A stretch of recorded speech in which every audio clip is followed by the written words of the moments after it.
Police কোনো দল বা গোষ্ঠীর লাঠিয়াল নয়, পুলিশকে জনগণের বন্ধু হতে হবে বলে মন্তব্য করেছেন স্বরাষ্ট্রমন্ত্রী সালাউদ্দিন আহমদ। সকালে রাজশাহীর সারদা পুলিশ একাডেমিতে ২৭তম বিসিএস শিক্ষানবিশ সহকারী পুলিশ সুপারদের প্রশিক্ষণ সমাপনী অনুষ্ঠানে এসব কথা বলেন তিনি।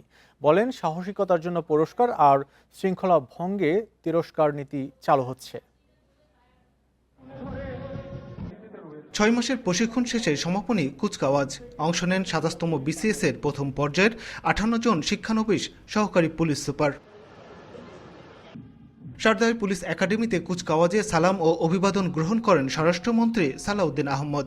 পরে তিনি পুলিশ কর্মকর্তাদের উদ্দেশ্যে বলেন, মনোবল পুনঃপ্রতিষ্ঠা সহ দক্ষ ও আধুনিক বাহিনী হিসেবে গড়ে তুলতে সরকার এরই মধ্যে জনবল বাড়ানো সহ নানা উদ্যোগ নিয়ে ভোগান্তি ভুলে চলে আসুন রিগালে। ওয়ারেন্টি সহ স্টাইলিশ কালেকশন নিয়ে রেডি রিগাল ফার্নিচার। নিয়েছে সাহসিকতায় পুরস্কার আর শৃঙ্খলা ভঙ্গে মিলবে তিরস্কার।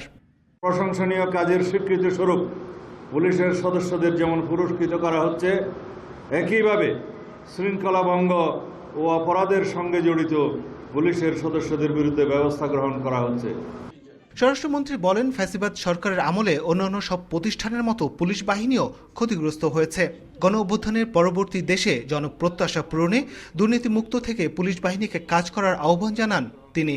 সেবা নিতে এসে কেউ যেন কোনো বৈষম্যের শিকার না হয়, সেই বিষয়ে আপনাদের সচেষ্ট থাকতে হবে।